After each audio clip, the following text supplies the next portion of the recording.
estava dizendo que a Deep Web ela pode ter também fins positivos e nobres, como no caso da Primavera Árabe, em que ela foi largamente utilizada pelos insurgentes daquele regime ditatorial para se comunicarem com jornalistas, com a sociedade internacional, com organismos de direitos humanos, de modo que essas comunicações não fossem interceptadas por aquele regime ditatorial que eles tentavam derrubar. Então, ela pode ter também sua aplicação positiva, desde que com a devida fiscalização, né?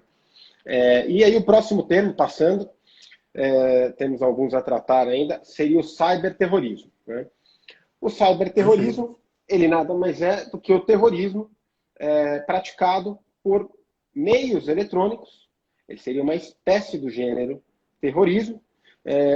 E esse meio, ele pode ser, o meio eletrônico, ele pode ser um instrumento, quando, por exemplo, se utiliza dos meios eletrônicos para captação de dinheiro, né, para captação de recursos financeiros, para o recrutamento, para a comunicação entre agentes, para a propaganda das ações realizadas, mas ela também pode se constituir no próprio fim.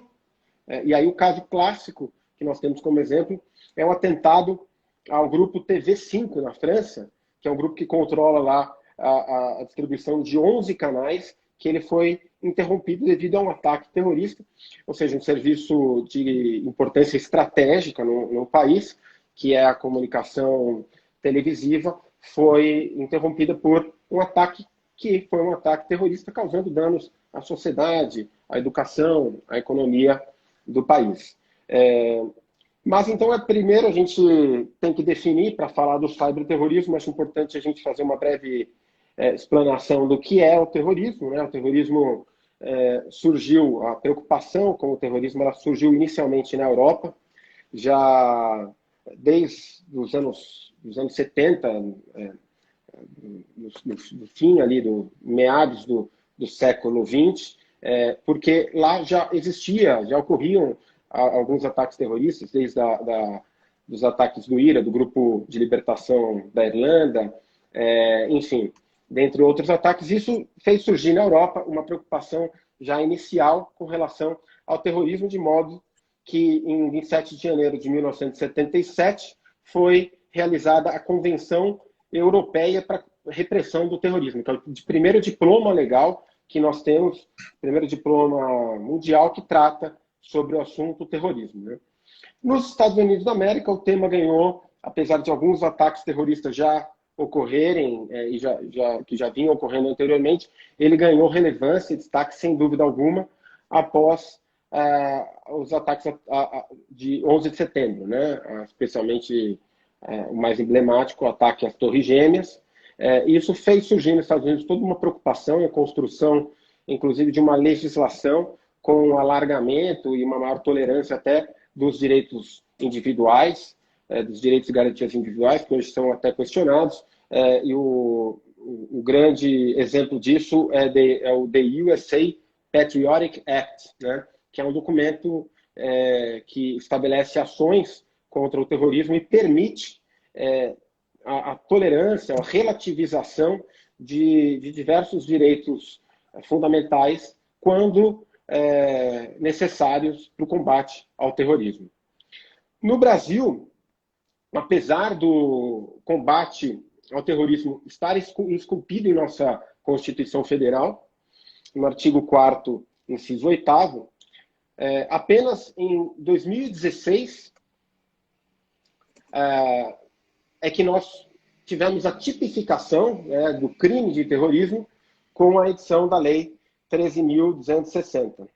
Então, vou aqui ler o texto da lei, que eu acho interessante para ilustrar, né, que define como terrorismo atos que a lei enumera em rol taxativo por razões de xenofobia, discriminação, preconceito de raça, cor, etnia e religião, quando cometidos com a finalidade de provocar terror social ou generalizado, expondo a perigo pessoa, patrimônio, a paz pública ou a incolumidade pública.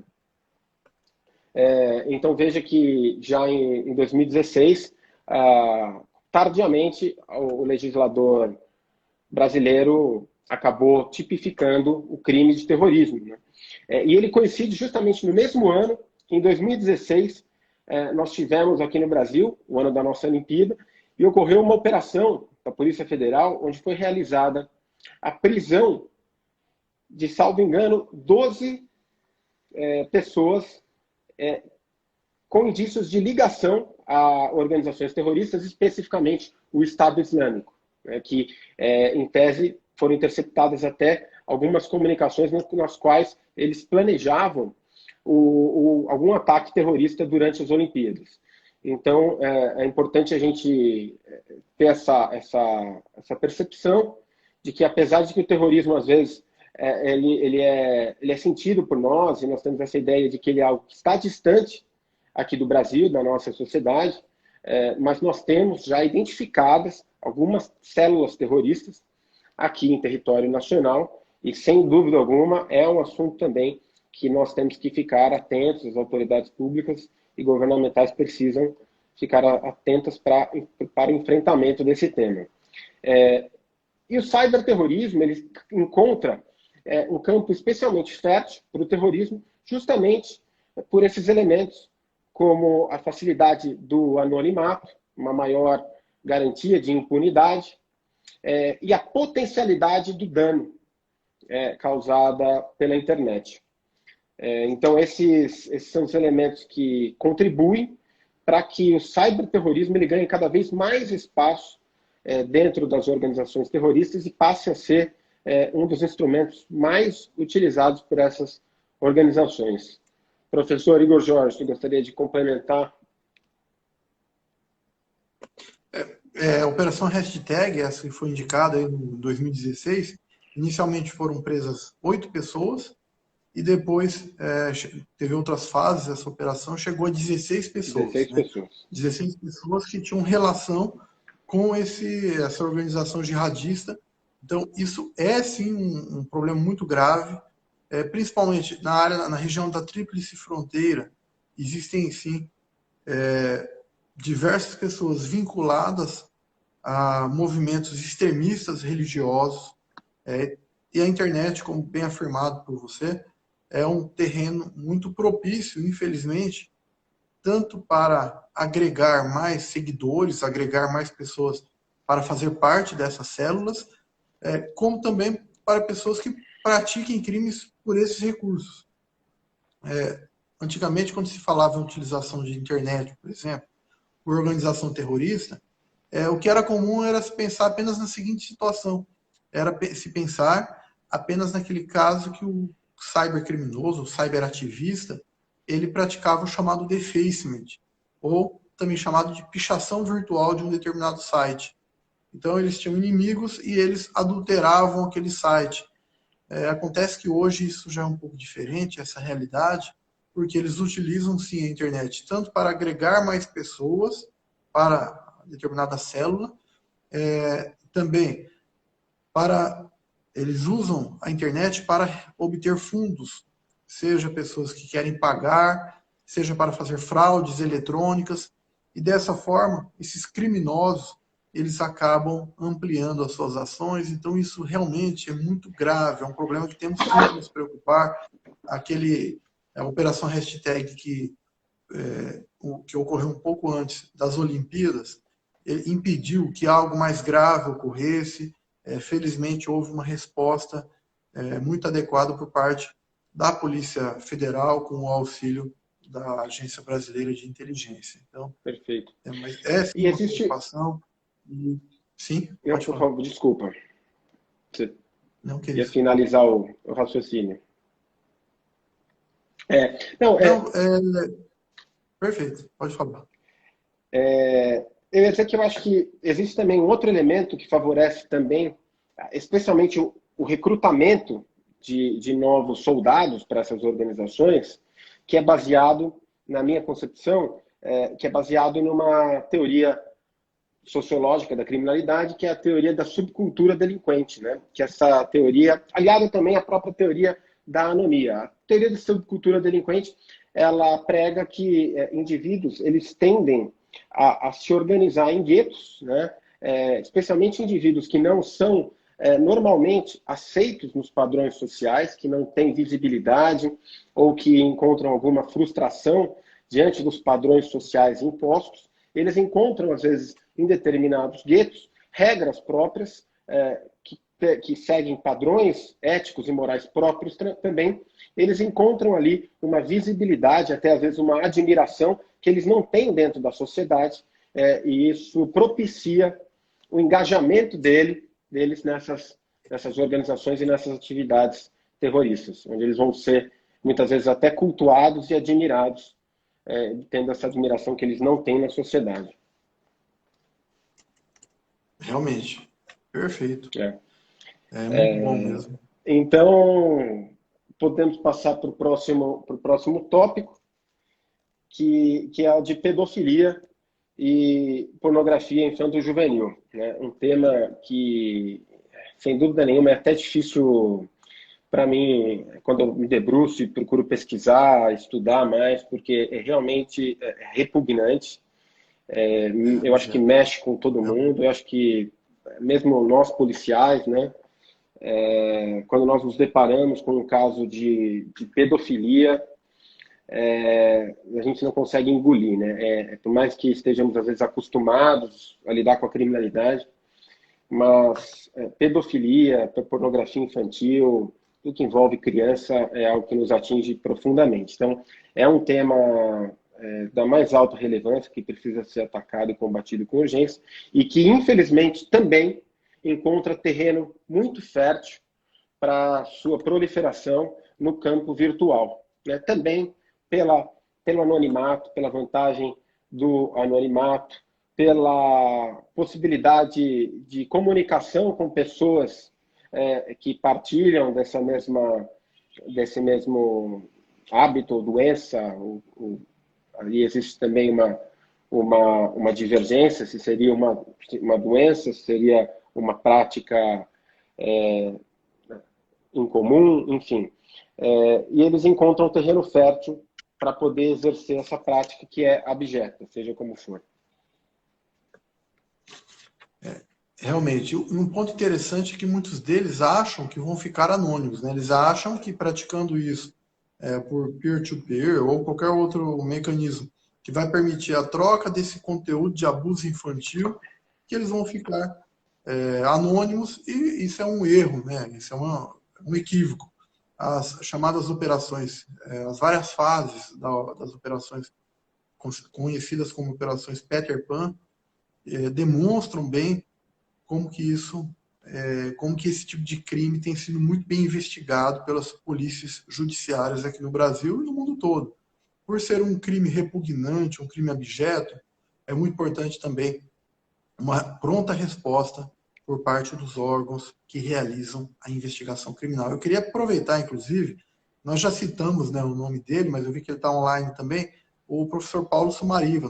Inclusive, professor Paulo, estávamos falando, inclusive, do seu conceito. A responsabilidade aí de falar com o professor Sumariva, né?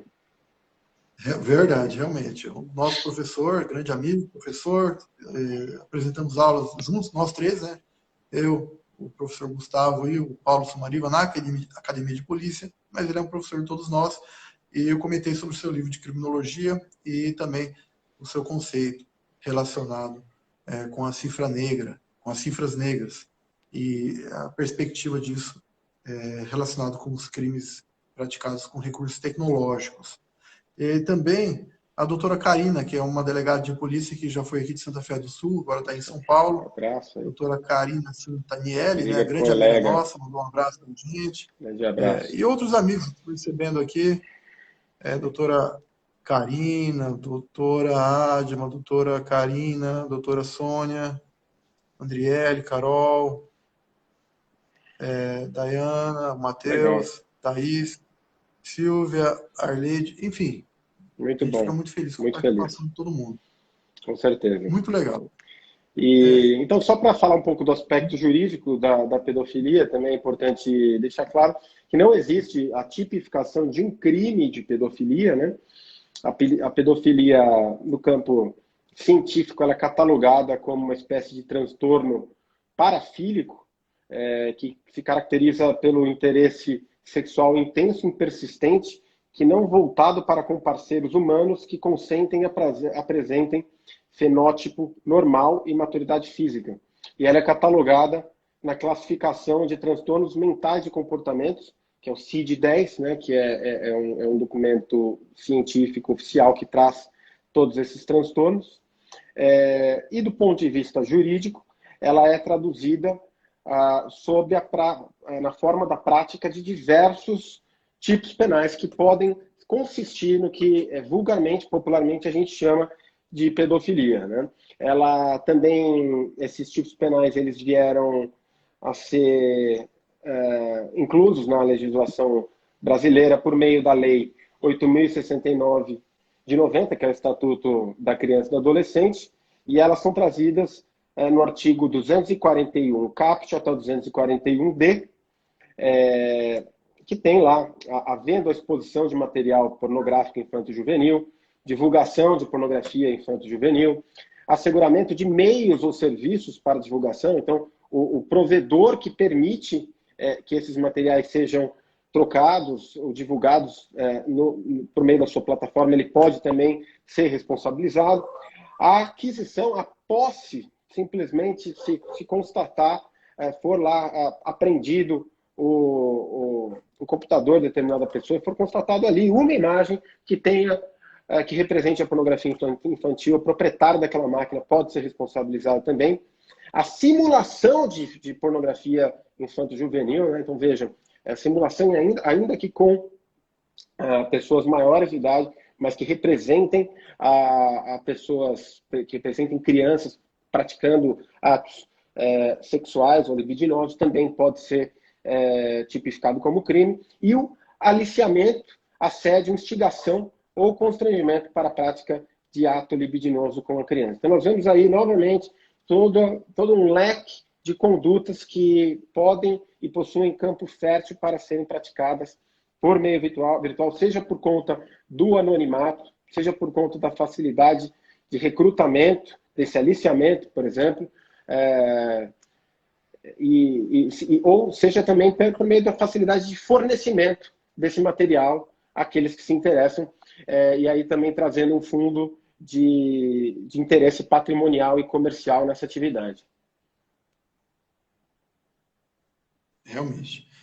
A internet acabou facilitando para isso, porque antigamente esse tipo de crime, assim, existia assim, o crime de abuso infantil, que geralmente a pessoa poderia incorrer no crime de estupro, dependendo da situação, ou quando existia um crime específico para vítimas do sexo masculino, agora tudo é estupro.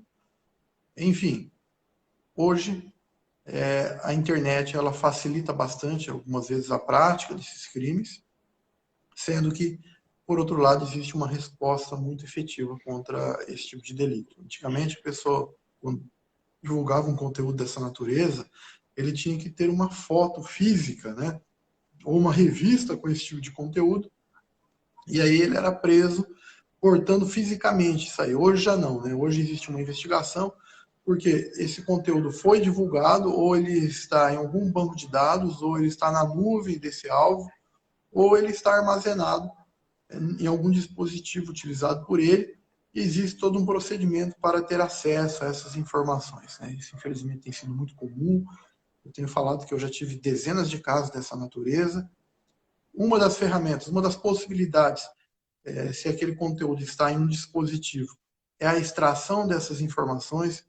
Falando em extração, eu percebi que o Rafael Velasquez, que é um dos coautores do Tratado de Investigação Criminal Tecnológica, ele está participando também do Conversa com Autores hoje, e ele é um dos sócios da TechBiz, que oferece algumas soluções dessa natureza, como, por exemplo, o Celebrite, né, que é um equipamento que ele promove esse tipo de extração.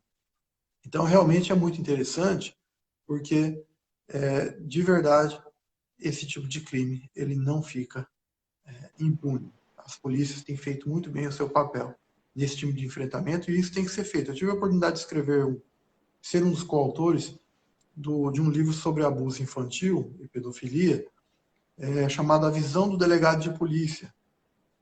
E nesse livro, inclusive, eu fiz o primeiro capítulo que abordou o perfil do pedófilo. Então, eu procurei abordar algumas visões criminológicas sobre o que pensa essa pessoa, né? O que passa pela cabeça desse cidadão. Existe sim um perfil? É possível prevenir? Como prevenir, né? Então, esse é um tema muito importante, muito E relevante. perturbador, né? Eu acho importante também falar sobre o aspecto, a gente falou sobre o aspecto do criminoso, né? Traçou um perfil e falamos sobre as atividades do criminoso e as condutas que podem configurar crimes, mas também existe o lado da vítima, né? Da vitimologia, e aí toda a dificuldade que nós temos também de controlar o conteúdo que as crianças têm acesso por meio das redes. E aí disso decorre o esforço, e aí não só do governo, mas da sociedade em geral, e aí dos pais, dos familiares, em estar sempre vigilantes, fiscalizando o que os seus filhos estão tendo acesso, né? Porque, infelizmente, nós sabemos que esses meios, que a internet é um grande instrumento de captação, de aliciamento de menores, de crianças, para a pedofilia. É um comentário pertinente, até mesmo porque nós percebemos que os pais responsáveis pelos jovens, eles muitas vezes se preocupam com o jovem dizendo o seguinte: cuidado com quem você encontra na rua, nunca aceite algo de um estranho, não entre no carro ou na casa de uma pessoa que você não conhece, ou sem você estar com um responsável. Então, tudo isso, os responsáveis, os pais falam para os jovens.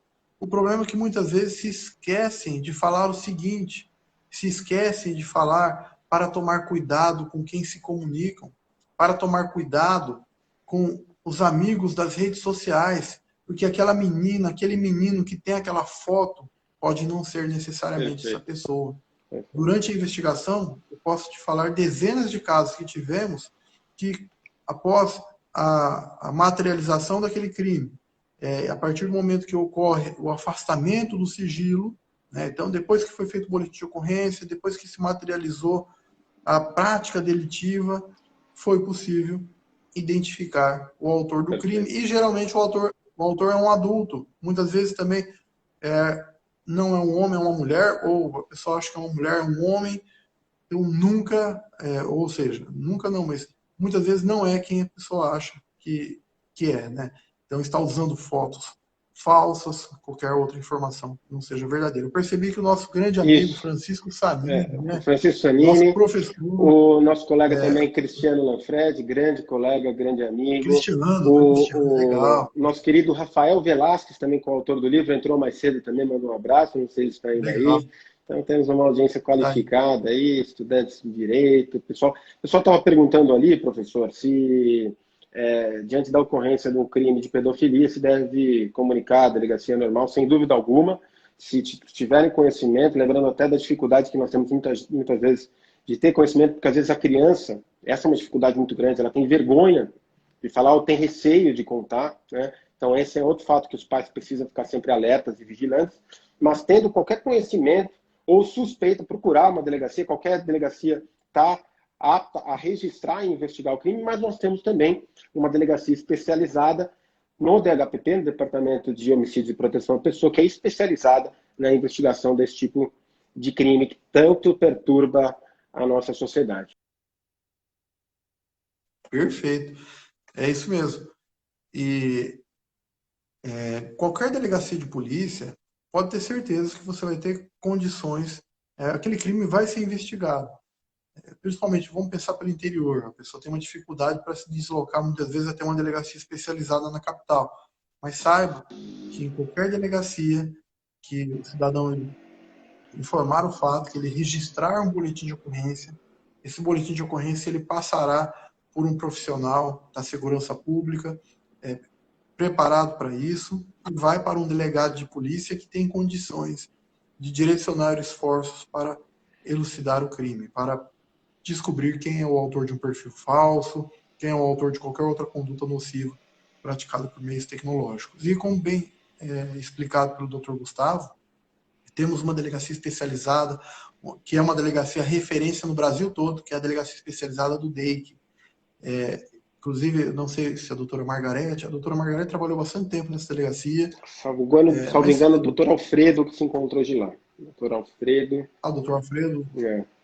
Ah, perfeito. Grande Então, colega. nossos cumprimentos ao doutor Alfredo, que eles têm feito um trabalho de causar muito orgulho e muita admiração em todo o estado, em todo o Brasil. Então, parabéns a esses colegas que conseguem ter estômago para investigar esse tipo de crime. É um tipo de crime que poucas pessoas conseguem lidar com isso, né? Porque não é fácil e, felizmente, eles têm tido um resultado muito positivo dessas investigações. Uma pessoa indagou também sobre a elaboração do boletim de ocorrência, né?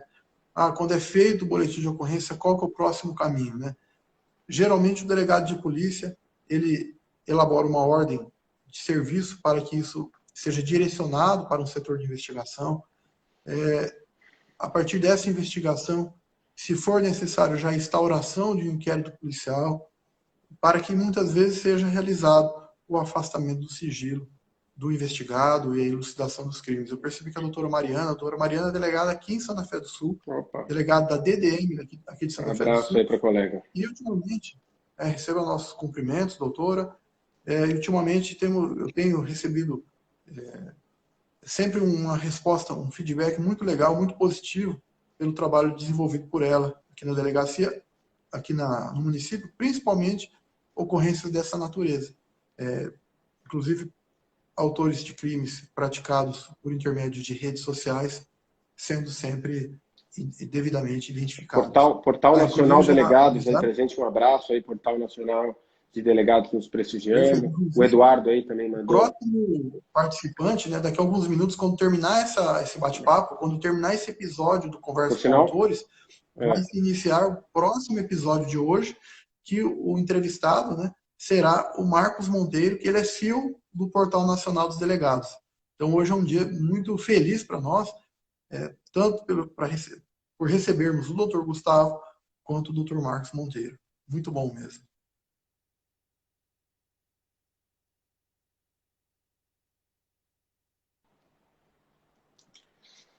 A internet está travando, não sei se estão me ouvindo. Eu percebi que travou. O seu travou também? Essa é a minha internet. Enfim, vamos tentar avançar aqui, que eu estou preocupado justamente com o nosso próximo participante aí, para não atrasar a entrada dele, né? Claro que cada um desses assuntos é muito rico, a gente está tentando aqui fornecer um panorama geral, né, professor? Propor aí temas para reflexão e debate, mas cada um deles poderia render uma live ou muito mais só para cada um dos tópicos, né? E o próximo assunto que eu gostaria de tratar é o cyberbullying. Cyberbullying também é outra conduta nociva que tem crescido e se tornado cada vez mais perturbadora na nossa sociedade, com efeitos altamente deletérios, individuais e da população em massa, né?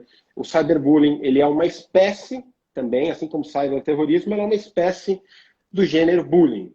Bullying é uma conduta que vem do inglês, né? A palavra bullying significa assédio, algo como assédio. E o cyberbullying é o bullying praticado por meio virtual. O bullying, ele é um fenômeno social antigo que passou a ser estudado e catalogado mais recentemente pelos estudiosos devido à constatação dos seus efeitos nocivos para o indivíduo que sofre com essa prática, né? Ele pode ser conceituado como uma série de atos intencionais e repetitivos que são verbalizados ou muitas vezes saem da esfera verbal e podem partir para a esfera física, né? Mas com o objetivo de atingir psicologicamente determinada pessoa, um grupo de pessoas que estão em posição de vulnerabilidade em relação ao autor dessa prática, né? A gente sabe que, infelizmente, hoje, essa conduta ela pode resultar em resultados altamente trágicos, inclusive. Temos como exemplo alguns atentados realizados em escolas. Por exemplo, o mais clássico deles foi o atentado em Columbine, na escola de Columbine, nos Estados Unidos, né, onde um atirador entrou em uma escola nos Estados Unidos e disparou contra estudantes e professores, deixando 13 mortos e 21 feridos. E após, foi constatado que aquele indivíduo, autor desses disparos, ele sofria habitualmente com a prática do bullying.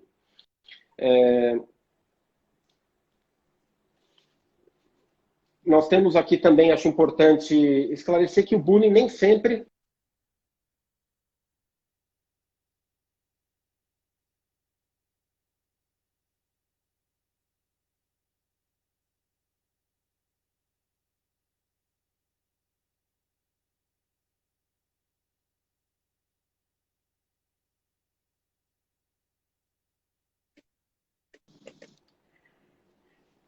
Estão me ouvindo? Vocês travou aqui de novo, está terrível a conexão, uma Travou. pena.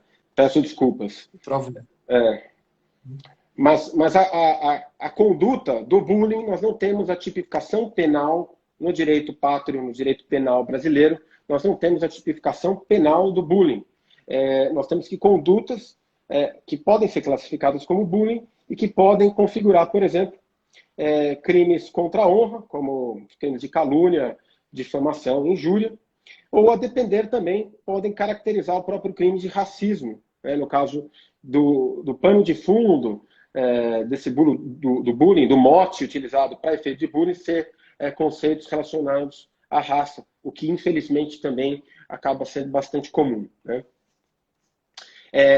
Como instrumento para a prática do bullying também, muitas vezes o indivíduo, o autor, ele pratica outros crimes meio, como, por exemplo, a falsa identidade, né, para dificultar a sua identificação e manter-se no anonimato, e pode ainda configurar também crimes de incitação ao crime ou a própria instigação ao suicídio, quando aquela conduta levar determinada pessoa à prática do suicídio, o que também é um fato lamentável e triste, mas infelizmente muitas vezes chega a ocorrer.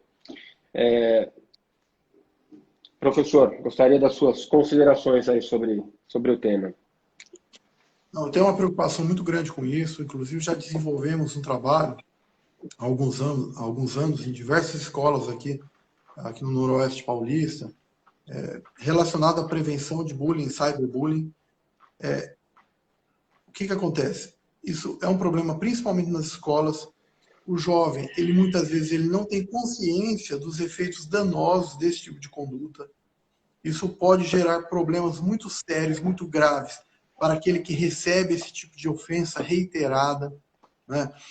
Por isso que é importante essa reflexão que tem que envolver pais, professores, o próprio jovem, entidades religiosas, órgãos do governo, né? Todos eles devem participar. E eu tenho, sempre que eu falo sobre esse tema, eu tenho falado o seguinte, que para que os seres humanos, para que eles possam conviver em harmonia, né, garantindo paz, o bem-estar social, a segurança pública, que todos almejam, é necessário essa reflexão entre todos os agentes envolvidos, entre todos os atores que fazem parte dessa problemática, principalmente sobre a necessidade de respeitar a dignidade do próximo, nos mesmos moldes do que estabelece a chamada regra de ouro do Evangelho. No Evangelho segundo Lucas está previsto o seguinte: assim como desejais que os outros vos tratem, tratai-os do mesmo modo. E acaba sendo isso mesmo. Por quê? As pessoas devem pensar o seguinte: eles devem tratar as outras pessoas como que eles gostariam de ser tratados, não ofendendo, né? Não falando coisas que vão deixar aquela pessoa triste. E isso é uma reflexão que tem que ser constante, né? E muitas vezes... Primeiro, da casa da pessoa.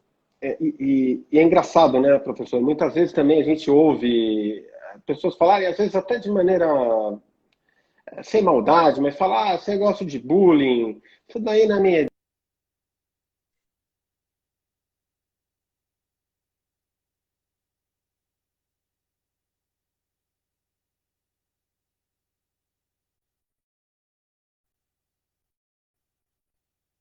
de novo travando, não sei. Ô, professor, tomando saúde aí, viva em Vino Veritas. Então, a pergunta que se faz, não sei se eu quero só retroceder um pouco, não sei até que ponto parou aqui, mas eu estava falando sobre muitas vezes a gente vê pessoas falarem sem maldade alguma. Mas na minha época não tinha nada desse negócio de bullying. Eu sofri gozação quando era pequeno e tal, e não aconteceu nada comigo, cresci normalmente, meus amigos cresceram todos normais.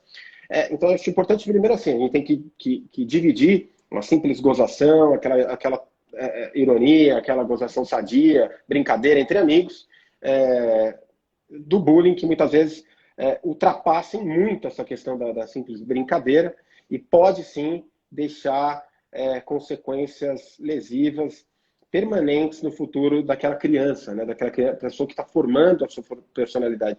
E eu pergunto, quanto dessas pessoas que sofreram bullying antigamente, quando não se falava de bullying, que acham que estão normais, que cresceram normalmente, será que eles estão mesmo normais? Será que isso não afetou mesmo? Será que a nossa geração é tão normal assim, né? Todos nós, todos os nossos amigos, né?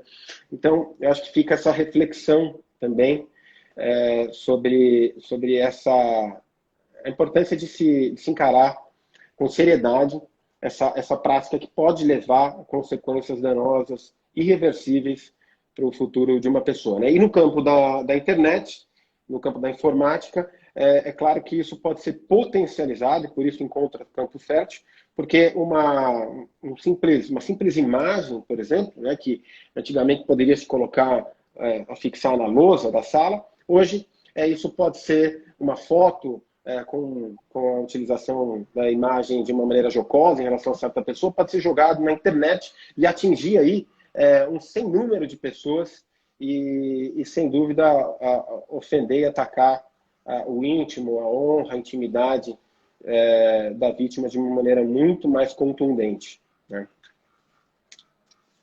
Perfeito. A gente vai precisar encerrar.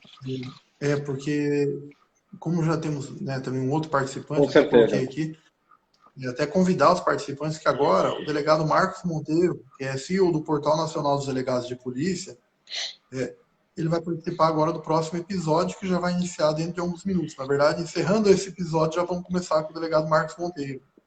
Professor, eu estava preocupado, peço desculpas já para o nosso colega Marcos, aí, grande divulgador. Eu também peço desculpas. Da nossa carreira, que tanto colabora para a boa projeção dos nossos trabalhos. Mas o próximo tema que ficou faltando, só para encerrar, nós iríamos falar aqui de fake news e pós-verdade, mas eu creio que esse, só para encerrar então, seria o tema mais simples, dispensa qualquer explicação, basta a gente sair agora do celular, ir para a televisão e ligar, a gente vai ter contato com fake news uma atrás da outra, né? Então, infelizmente, esse é o tema aí que dispensa até explicação, porque é o que a gente está convivendo de maneira mais efetiva e abundante e tem causado muitos danos, sim, à nossa sociedade. É algo que precisa ser tratado, é delicado, né? Respeitando sempre o direito à opinião, à livre manifestação do pensamento, mas nós precisamos encontrar mecanismos de coibir essa prática que tem crescido de maneira assustadora na nossa sociedade. Então, sem mais delongas, não quero aqui mais atrapalhar e atrasar o nosso próximo convidado. Queria te agradecer, meu ilustríssimo amigo, meu irmão, Igor Jorge, competentíssimo delegado, professor, uma referência para mim como delegado, como professor, e, sobretudo, um grande amigo. Obrigado pela oportunidade, pela honra imensa de poder participar, colaborar aqui com a autoria dessa obra tão importante e tão relevante para o cenário do estudo do tema em âmbito nacional, ao lado de grandes nomes, né, que realmente me deixam muito honrado. Agradecer a todos aqueles que estão acompanhando aí, que nos deram o prestígio da sua audiência, e dizer que a gente está sempre à disposição, seja nas nossas redes pessoais, né, para depois aclarar as demais dúvidas aí, para responder os demais questionamentos e também por meio da nossa Polícia Civil do Estado de São Paulo, sempre à disposição da população. Em época de pandemia, continuamos exercendo aí, trabalhando normalmente, procurando prestar o nosso serviço para a população, contribuindo para a segurança e para o funcionamento da sociedade.